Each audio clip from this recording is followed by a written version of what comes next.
আসসালামু আলাইকুম রহমতুল্লাহি ওয়া বারাকাতুহু। আজকের এই ভিডিওতে আমরা নফল দান সদকাহ করা সম্পর্কে 7টা ওজিফা জানব।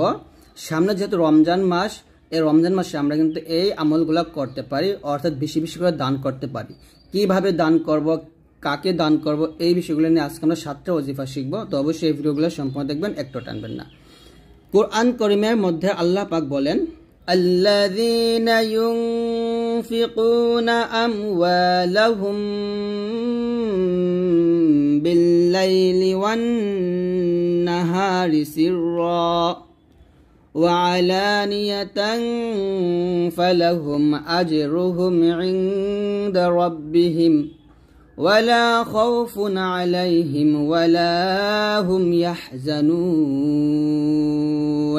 যারা স্বীয় ধন সম্পদ আল্লাহর পথে রাতে দিনে গোপনে ও প্রকাশ্যে ব্যয় করে, তাদের জন্য তাদের পালনকর্তার কাছে সওয়াব রয়েছে, তাদের কোনো আশঙ্কা নেই এবং তারা চিন্তিত হবে না।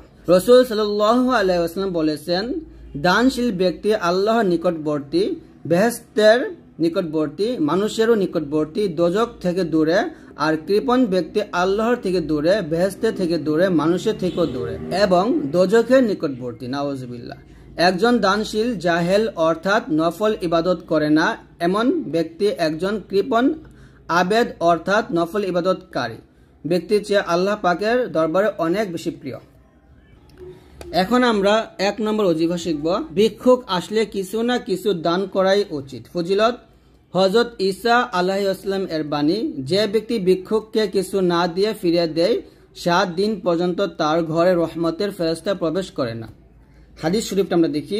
রাসূল সাল্লাল্লাহু আলাইহি ওয়াসাল্লাম এর পত্নী হযরত উম্মে সালমা রাদিয়াল্লাহু তাআলা আনহাকে কেউ কিছু গোশত হাদিয়া দিয়েছিলেন। নবী করিম সাল্লাল্লাহু আলাইহি ওয়াসাল্লাম গোশত খেতে ভালোবাসতেন, তাই উম্মে সালমা রাদিয়াল্লাহু তাআলা আনহা তার কাজের মেয়েকে বললেন যে গোশতটুকু ঘরে সংরক্ষণ করে রাখো। নবী করিম সাল্লাল্লাহু আলাইহি ওয়াসাল্লাম উহা ভক্ষণ করবেন। কাজের মেয়েটি গোশতটুকু ঘরের এক কোণে রেখে দিল। ইতিমধ্যে একজন ভিক্ষুক এসে দরজার কাছে দাঁড়িয়ে বলতে লাগলো, আপনারা আল্লাহর ওয়াস্তে আমাকে কিছু দান করুন, আল্লাহ আপনাদেরকে বরকত দান করবে। তখন ঘরবাসীরা বললেন, আল্লাহ আপনাকে বরকত দান করুক, অর্থাৎ মাফ করেন দিতে পারলাম না।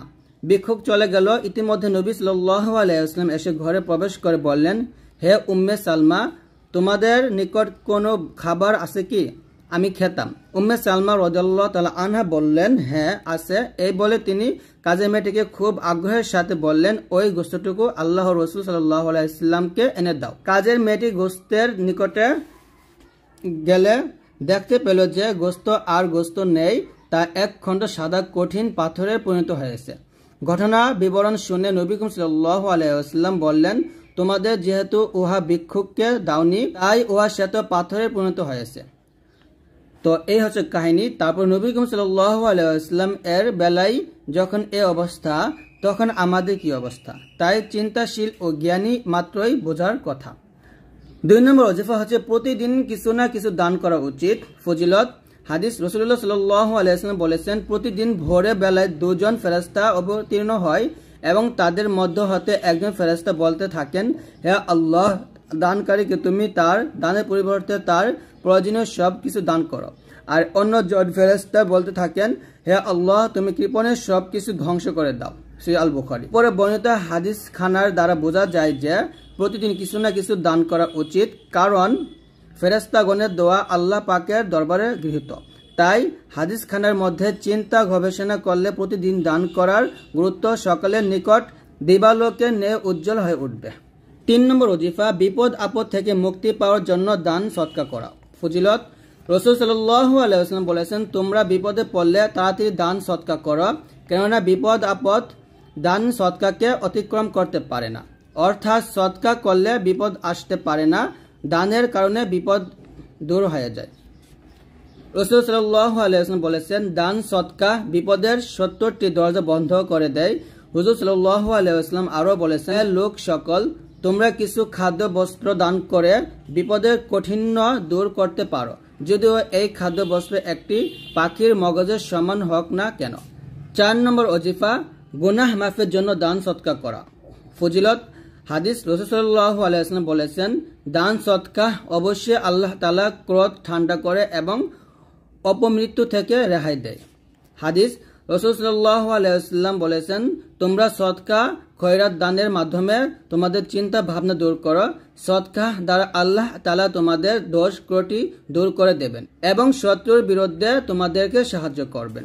আরেকটা হাদিস, রাসূল সাল্লাল্লাহু আলাইহি ওয়াসাল্লাম বলেছেন, দান সদকা গুনাহ রাশি নিভিয়ে দেয় যেমন পানি অগ্নিকে নিভিয়ে দেয়। 5 নম্বর ওজিফা, শস্য উৎপাদন ও বৃক্ষ রোপণ।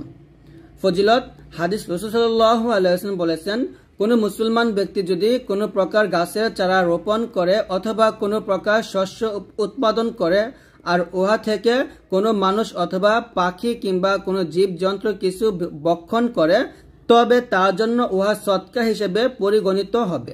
অন্য এক বর্ণনায় আছে, উহার থেকে কিছু চুরি হয়ে গেলে তাও সদকায়ের মধ্যে গণ্য হবে। আরেকটি হাদিস, রাসূল সাল্লাল্লাহু আলাইহি ওয়াসাল্লাম বলেছেন, যে ব্যক্তি অনাবাদ জমিনকে আবাদ করে ফসল উৎপাদন করবে তাতে তার সওয়াব হবে, আর উহা থেকে কোনো প্রাণী কিছু খেলে তার সদকায় রূপে গণ্য হবে। 6 নম্বর ওজিফা, মুহররম মাসের 10 তারিখে পরিবার বর্গের প্রতি প্রশস্ত হাতে ব্যয় করা। ফজিলত, হাদিস, রাসূল সাল্লাল্লাহু আলাইহি ওয়াসাল্লাম বলেছেন, যে ব্যক্তি আশুরার দিন অর্থাৎ মুহররম মাসের 10ম দিনে নিজ পরিবার বর্গের উপর প্রশস্ততার সাথে ব্যয় করবে, আল্লাহ তাআলা সারা বছর তার উপর প্রশস্ত ব্যয় করবেন।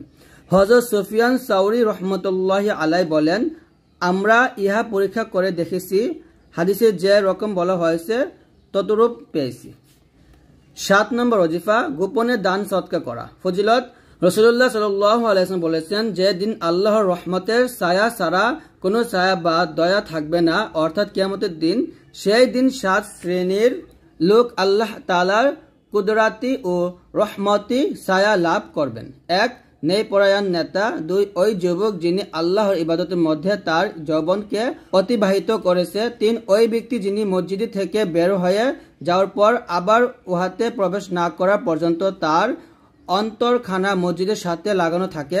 4. ওই 2 ব্যক্তি যারা একে অন্যের সাথে আল্লাহর কেন্দ্রিক ভালোবাসা রাখেন, আল্লাহকে কেন্দ্র করে তারা একত্রিত হন এবং আল্লাহকে কেন্দ্র করে তারা বিচ্ছিন্ন হন।